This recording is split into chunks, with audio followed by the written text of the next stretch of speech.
Well, hello, and thanks for stopping by. This is volume 143 of My Prostate is Trying to Kill Me. I'm Mark Graves, just a regular guy fighting prostate cancer, and I am glad to have you along for the ride. Today's a special day.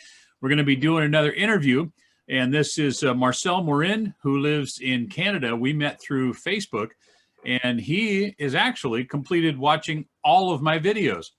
I got to tell you, Marcel, that is dedication, man. I am dedicated. I know.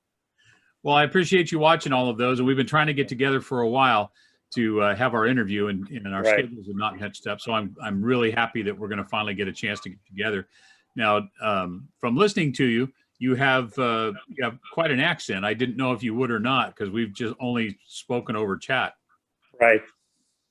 But because actually I'm French, so there you go.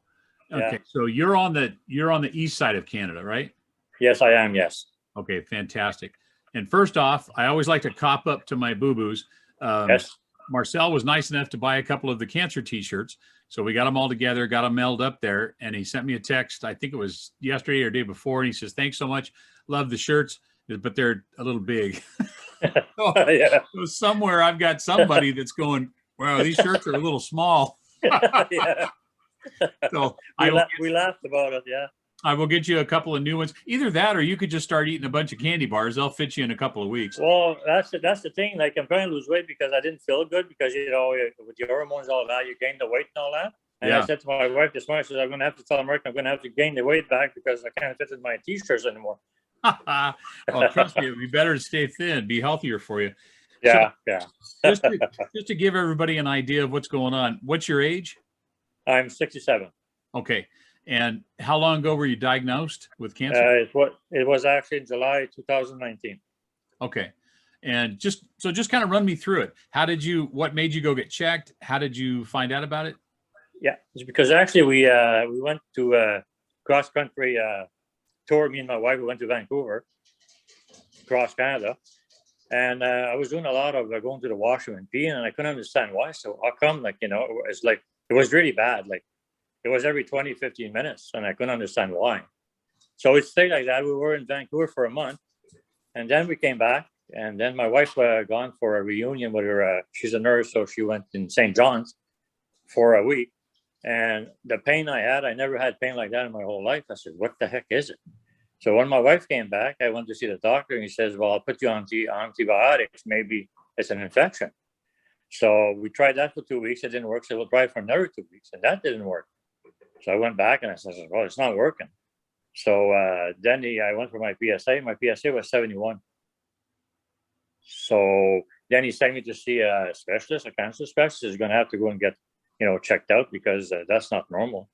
So I went to get checked out, and then he took a biopsy and all that stuff. And then the thing I found was hard was the waiting period to see if it was cancerous or not. So I waited a month, actually. And then they called me. I went back there, and they said, well, you got Gleason 9, you got cancer, it's aggressive. And the thing is, I never knew. I never saw it coming at all. I never saw it coming.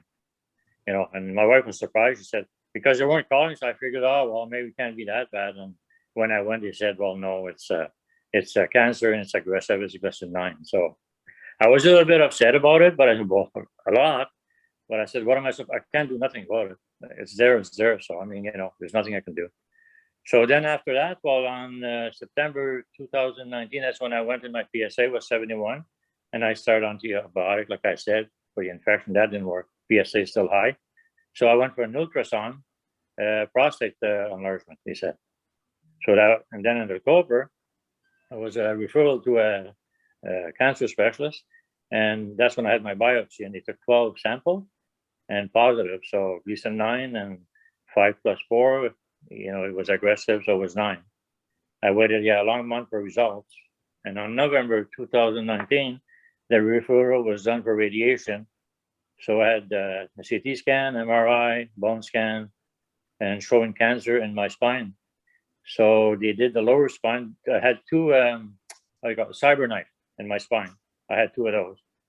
And they were too small to do a biopsy, so that's why they said, well, we're going to have to, give you the cyberknife.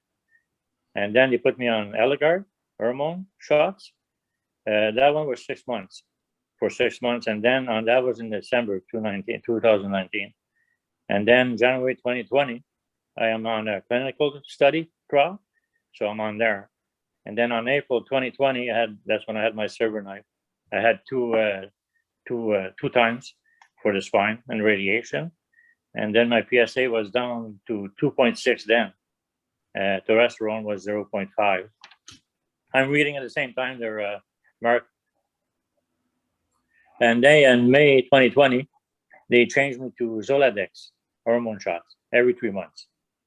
And June 2020, radiation was 20 radiation shots, treatment for prostate. Last bone scan was January, showed spine area not active. And the last PSA was 0.2. Very good. So your PSA has been dropping consistently then. Or quite a bit, from 71 to 0.2. Yeah. So you're down in the non-detectable range almost. Yeah. I did want to ask so they did this, the CyberKnife was for the spine. Yes. And that had nothing to do with the prostate, but they used the radiation for the prostate. Yeah, they use the radiation for the prostate and they use a CyberKnife for the spine because they said it's more accurate. It's more direct. So that's why they did that. So I had 2 of those, like 2 days in a row. And now it seems like it's not active. So I think that's a good thing. That's an excellent thing. Yeah. That is fantastic. Now, did you mention that you had you were on some kind of a clinical study? Yes, I am. Yes. And what does that entail? Well, the thing is that you get more tests done and they're keeping closer to your, they're closer to you to make sure that like an example, I went for MRI. I wasn't even supposed to go, but no, the clinical trial, they want you to go because, they study what you do and how it works and all that stuff. And the reason why I had the CyberKnife is because of them. Because CyberKnife, they don't just give it to anybody. It has to. So the study, they wanted me to do it. So I did, and it seemed it worked. So that's a good thing. And they keep a close eye on it. That's the thing. Yeah. Because we have one of the guys on the cancer crew, Steve, is getting the CyberKnife. He's going to have that done for his prostate. So we've been chatting about that, and pretty cutting edge, no pun intended. But okay, and then they put you on Zoladex. So you're on any other HDT or just that? No, just Zoladex every 3 months. Okay, and how are you doing with the side effects on that? Well, tired, of course, and not depressed or anything. I'm the same guy I was before. It's just like I get tired more because I used to walk 4 miles a day, 7 days a week. I used to do that, and now I can barely walk a mile. Not because I can't walk; it's just like I get tired, the fatigue. And you just the fatigue kicks in. But either than that, no, like I eat well, and the peeing that's a problem. Going to the washroom at night when I'm in bed. Not all the time. Sometimes I'll be okay like every 2 hours, and sometimes it's every half hour, 45 minutes. But it's not all the time. I don't know why. I can't understand, but that's the way it is for me. And do you have a decent stream when you do go? Oh yes, I do though. Yeah. Good. Yeah, that's not a problem. No. But at one point I got the same problem I had before, and I thought it was an infection. So I went to see my family doctor. He gave me some antibiotic, and it worked. So maybe it was an infection then. So because now I'm fine. Well, that's good. And then so with the hormone treatment that you're on, is it causing any ED as the side effects? No. Well, no, not really. No, I don't have any side effect at all except being tired and the hot flash. Fantastic. So now I know what a woman goes through when she says she's got a hot flash. Now I know. I know, and I wish I didn't. It's my daughter is here visiting for a week. We're sitting on the couch watching TV, and she'll look over at me. She goes, "Pops, your forehead's wet." I go, "Yeah, having a hot flash." I know. That's what I said to my wife. Was saying, "Of course, I'm having it's a hot flash alert there, honey. Watch it." Or Kelly, my wife calls them personal summers. Oh yeah. No, either than that, no, I feel fine. And I got no, I don't get, depressed or anything. I think about it because it's there. You cannot think about it. But, I got a good wife and I got good families and friends and all that stuff. Fantastic. So No, it's works out. And I think it's a good thing that you're there because you make a lot of difference for people. You know, Well, they I'm should glad, hear it. yeah, I'm glad you found the videos. It's Yeah. it helps me, and hopefully it helps you guys too. Oh, it Um, sure does. Sure does. do you have kids? Yeah, I got grandkids and I got kids. Yeah. My daughter's 46. So, and I got Fantastic. grandkids. Yeah. Fantastic. Uh, And how But, did at first, sorry. well, I was just going to say, how did it go when you had the talk with your family to let them know what was going on? Well, at first, I said to my wife, I said, no, should I tell my daughter? Because she gets all upset when something goes wrong with me. Well, she says, you can't keep it. So I told her, and she was okay with it. She said, well, okay, I understand that. Like, she didn't panic or freak out or anything. And I told my family, and then I told friends, but not all my friends. I feel like some I don't mind telling, and some others I just I don't know why. I don't feel like I'm ready to tell them. And it's been, quite a year or two now.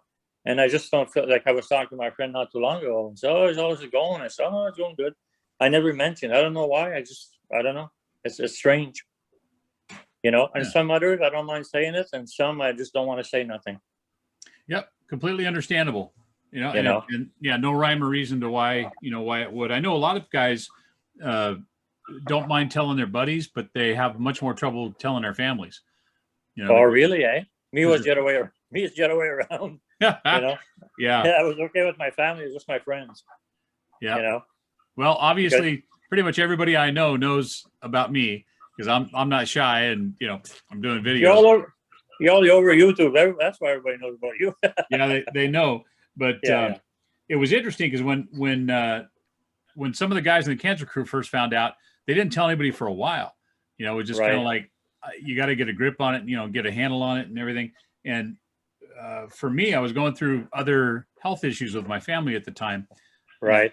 So I don't know, didn't really blast it out at first because there's other things going on. Right. It's great because now it's to the point where, like with you, it's been what, November. November. I found out. Hold on. Yeah, 2019 July.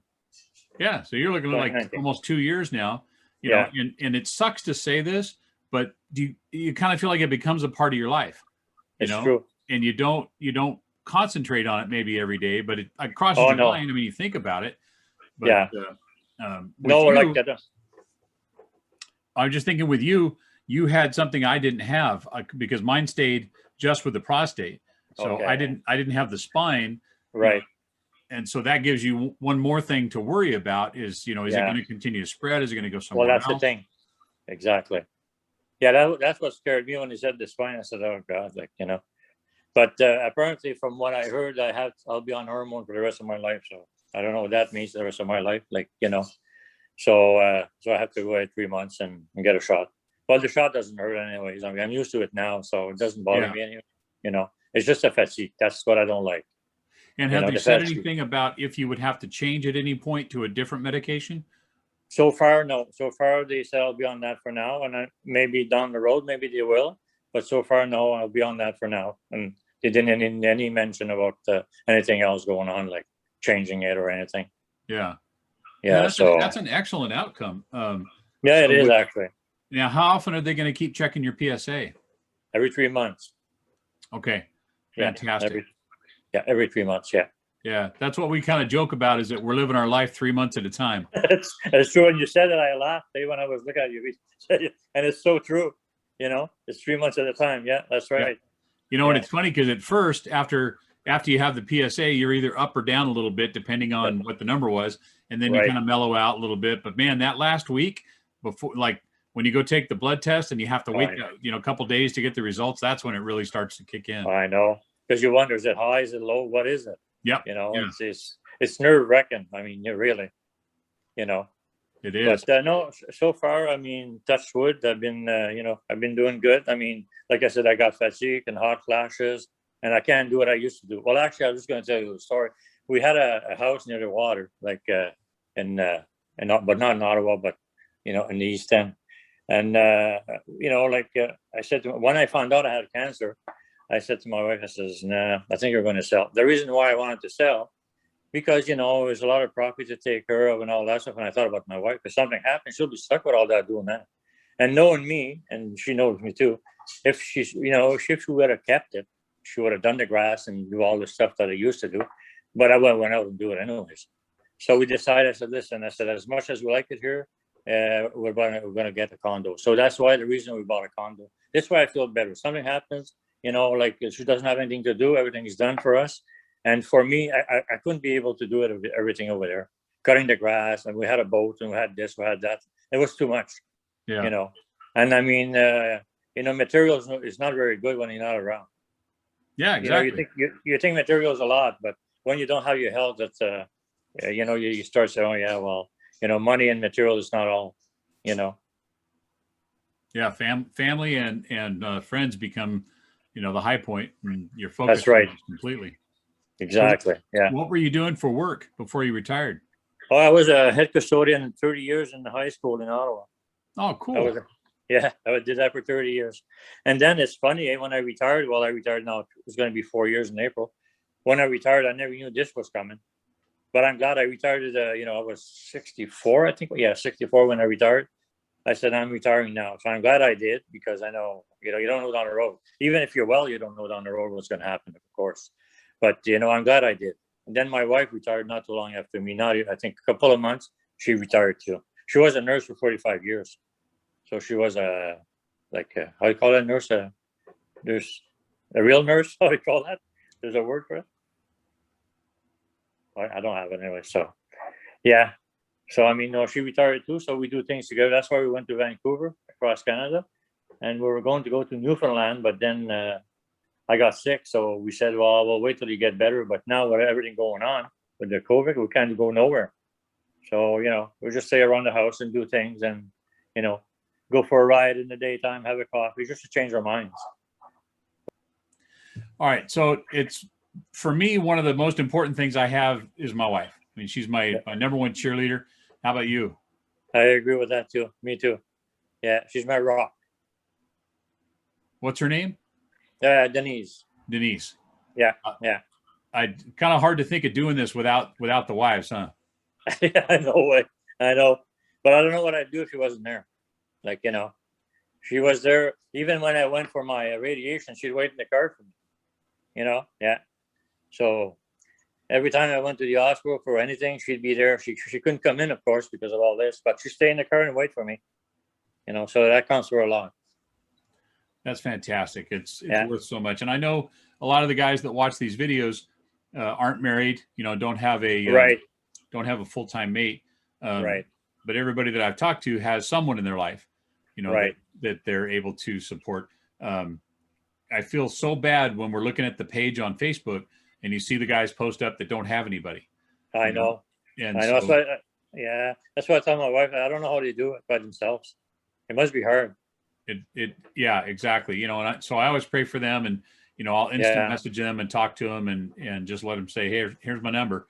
You need to call in the middle of the night or whatever it is, It's, not the same as having a wife there or, somebody in the room with you, but still, that's right. Yeah, I believe in the power of prayer, so I'll send one their way and, help lift them up a little bit.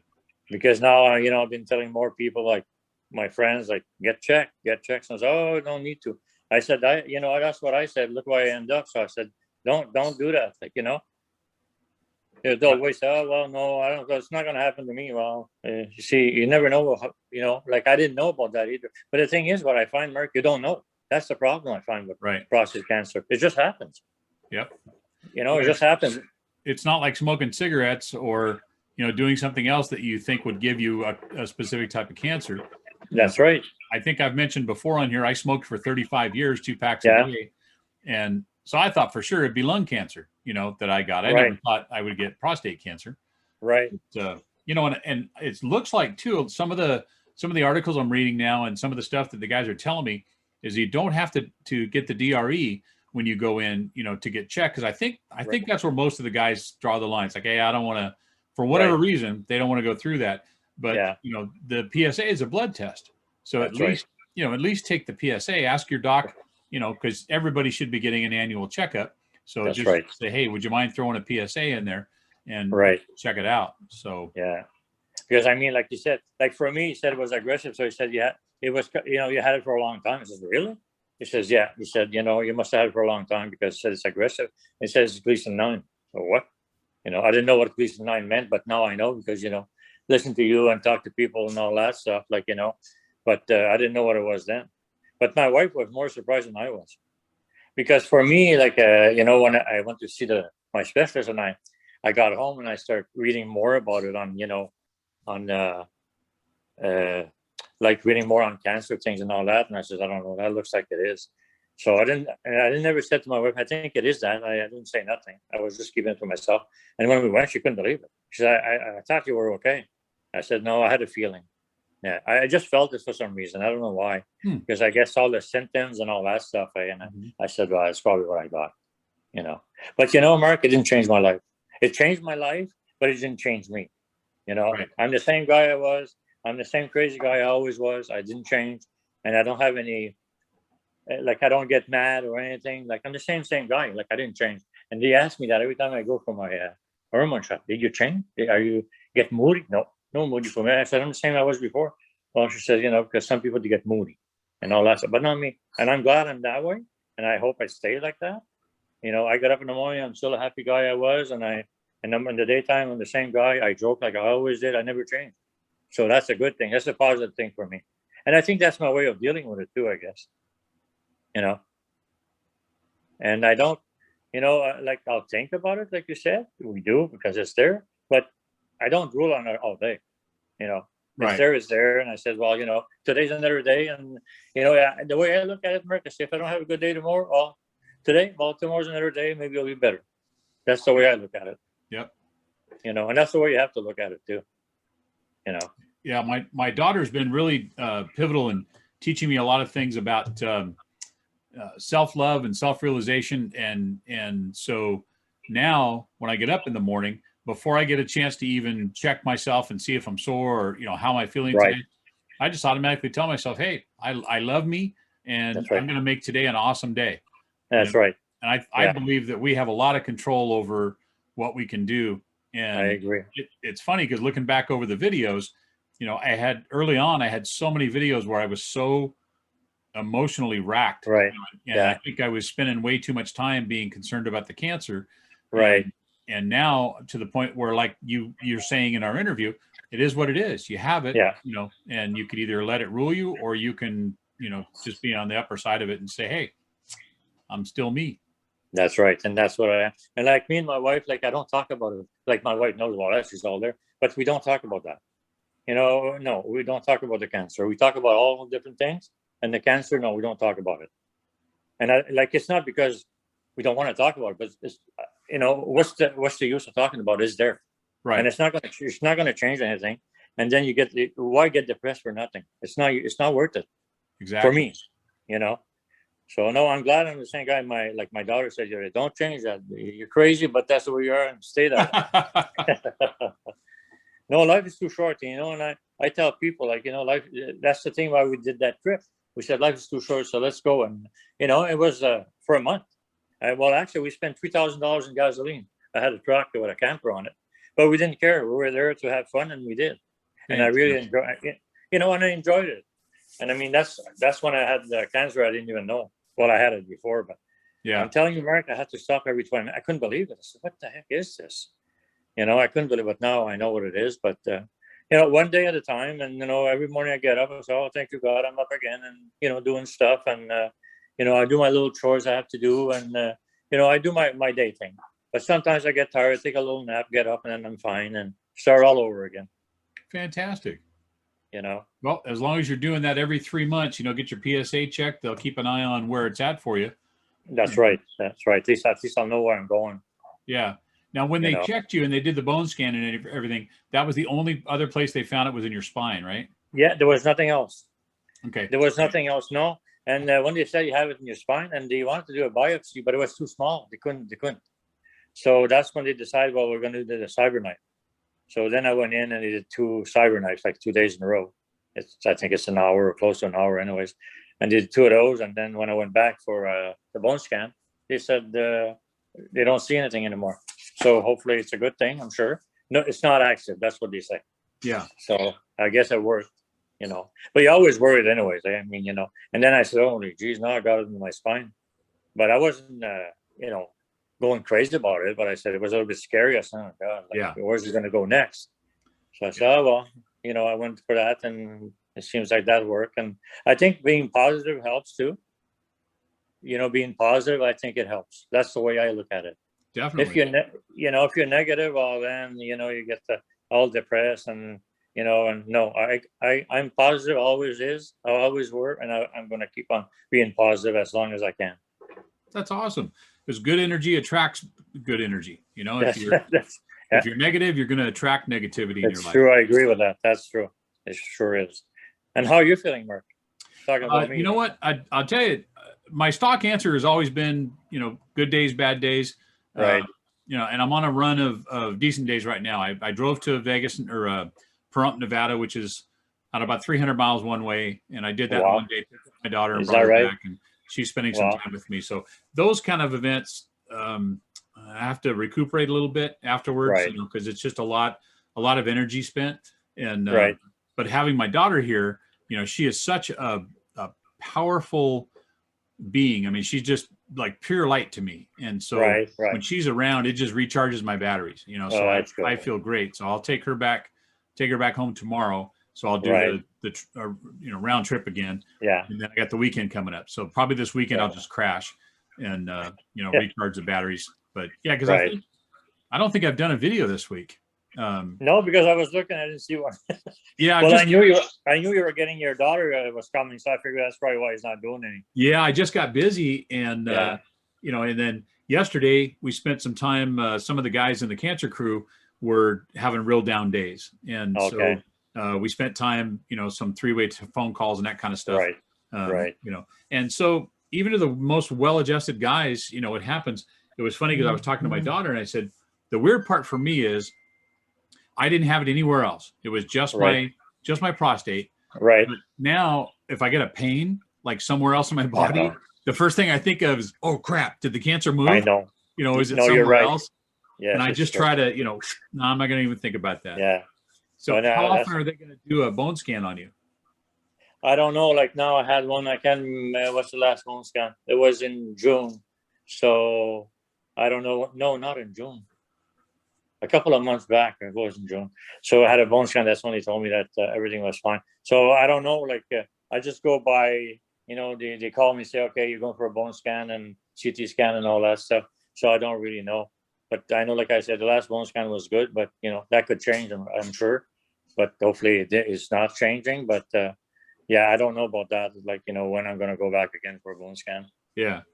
Well, I pray every night that it doesn't. And thank you. It's interesting because I have my prayer list for my, being a prayer warrior, and boy, it's gotten long, and so sometimes I just kind of have to push the people that I actually know up to the top, because then I can be a little more specific about it. Right. And then I have my general one for everybody on the Facebook page, and then what's it going to hurt? I just shoot it out there for everybody. Right. That's right. That's right. You never know. What made you decide to do that, Mark? To do the YouTube, the videos and all that stuff. Well, I've never been a shy guy. I did radio for a long time. I did stand up for a long time. Right. And so it started out for me. That was kind of my way to deal with it. After I came out of the hospital, I just started writing jokes about it. And I was jokes about my modesty and about getting the tube and all that kind of stuff. And so everybody kept saying, "Oh, you should write a book, or do a video or whatever." So then I got to thinking about it. I thought, you know what? It makes me feel better when I talk about it. And ever since I got diagnosed with cancer, I've just had this overwhelming urge to want to help other people. And I don't know if that's because of the hormone treatment that I'm on and the fact that my testosterone's gone and I have more estrogen. Could be, I have no idea. But I did also get my relationship with God started again. And so I think that really changed my personality quite a bit. It's calmed me down quite a bit and made me open things up more to spreading as much love as I possibly can. Not talking about people and just trying to accept everybody for what they are, offer my help where I can, and just keep spreading the love. Right, because everybody's different, eh? No, that's a great thing you're doing. Like, and at first, I'll be honest with you, the first time I looked at it, like I just looked really fast.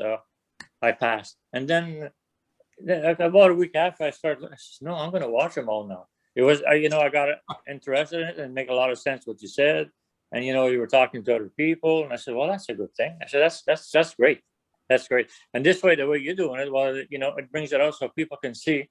And maybe, you know, they don't want to do like to go and have their self-check, and they say, no, well, maybe we should go. Like, it'd be a good thing to do. Like, you know, like you say, it doesn't cost nothing. Well, not here in Canada. It doesn't cost anything. And I mean, it's just a blood test. You know, it's not a big thing. And it's worth it, you know, to not have, you know, what we have now. And peace of mind, you know, because the earlier you catch it, the better. That's right. But how come there's so many guys now when, you know, you read about it? I never thought there was so many guys on, you know, have prostate cancer. I couldn't believe it. Like it's terrible how many guys has it. Yeah, it is crazy. And unfortunately a lot of guys die from it too. And that's right. Usually the guys that die, it was from late diagnosis. You know, that's right. They didn't know that they had it. If they caught it earlier, they would have been able to do something about it. So that's right. Some of our videos, we talked about how people call it the good cancer. You know, oh, you got the good cancer. Yeah, I heard that too. Yeah. But then you show them the numbers, and it's like, well, if it's the good cancer, why are this many guys dying every year from it? That's right. No, there's no good cancer. It doesn't matter what it is. And none at all. No, there's none. No. But I'll tell you, one of the highlights of doing these videos, though, is that I get to meet people like you. And, you know, it's like I've just thrown all my information out there, and I get contacted by just really down to earth, you know, honest, open-hearted people like you. And, you know, to me, I'm so rewarded by that, because now I have another friend, you know, and it's like, even though we can't have lunch in person together, we still get to talk. We still get to chat on Facebook and, you know, and so you get to know somebody else, and then you kind of keep track of their progress and how's things going. And, it feels great to me, you know, no, I agree. It feels great to me talking to you too. Well, it is nice. And it was so funny too, because I was asking myself this morning, I go, I wonder if he's going to have an accent, you know, because you can't tell when you're typing, you know, it never comes out. Yeah, I'm French. That is so cool. I'm trying to do the best I can in English, because actually my wife is English, and that's the funny thing. My wife is English. Yeah. She talks English. And it's funny because when we go somewhere, and my name is Marin, so Marin is a French name. So then you talk to my wife and they're talking in French, and my wife looks at them and says, no, I'm English. My husband is French, because the name, Marin, is French. Yeah. So we joke about it all the time. And then I tell my wife, can you tell me a couple of words in French? No, I'm doing that. And then anyways, I got her going one day, and I says, can you say something in French? She says, well, she says, I could maybe say this. And I told her to say that, parler à mon mari, talk to my husband. Like, meaning I don't know French. Yeah. So I always tease her on that, Can you talk French? Oh, no. Yeah. No, she's a good woman, and she's the best, really, you know. And it does make a big, huge difference, actually. Yeah. Get the support, you know. It's and she's a nurse too, so I mean, you know, and she went through a lot. Well, she was a nurse for 45 years, so she's seen a lot of stuff. You know, but she said, I saw a lot of stuff, but I never dealt with someone with cancer. That's a different thing, you know, for her, like, you know. Yeah. Like, yeah. So she said it's different, but no, she's good. She's a good, no, she's a good sport and everything else. And, you know, whatever I want, she's fine with it. Like, you know, she's okay. Like, you want that? Okay, that's good. Like, there's no argument between us. You know, we're always happy. It doesn't matter if we're together or with people. We'll always have fun anyways. Nothing changes. I guess when you love somebody, that's the way it is. It doesn't matter where you are, and if you're by yourself or with another couple, you know, you're happy with what you have. So, you know, oh no, I got the best wife I can buy. I can't get something better than that. You know. That's awesome. Yeah, I'm very pleased. That is fantastic. Oh yeah, I couldn't wait to talk to you. Actually, are we gonna get together? There's always something going on, It was tough. I think it took us about 3 weeks to get this hammered out. I know. I said, I can't wait to talk to Mark. I mean, you know, he seems like a nice guy and everything and all I started watching a video, and I sit them in the morning, and even my wife was watching with me, and I went through all of them. Every morning I watched them for 4 or 5 hours in a row. And I said, Mark, I'm going to get through all of them. And I mean, they're amazing. They're really amazing. And you're doing a great job. That's for sure. Well, I greatly appreciate that. And it is a pleasure to meet you and be able to interview. And I think we'll wrap it up here. So Okay. I appreciate your time. Thank you so much. And No problem, Mark. thanks to Denise for helping us get the video and the audio worked out. Okay. She was a trooper doing that. Okay. And for everybody else that's watching the videos, like I say, it is one of the highlights of doing this is that I get to meet people like Marcel. And so if you would like to tell your story, if you'd like to do an interview on the channel here, be more than happy to have you. Or if you just want to keep watching, click the subscribe button below, give us a thumbs up. I think Marcel deserves 2 thumbs up for his interview today. And just click the little bell. That'll let you know when the next video is up. And I'll tell you right off the bat, probably a few more days before I put another video up. Got a lot of driving to do and some recuperating to do after that. So I will catch you on the next one. Again, Marcel, thank you so much for doing this. God bless you and God bless your wife. And I know we'll be chatting soon off of the internet here. Okay, Mark, take care of yourself, and thank you for what you're doing. Take care, buddy. Okay.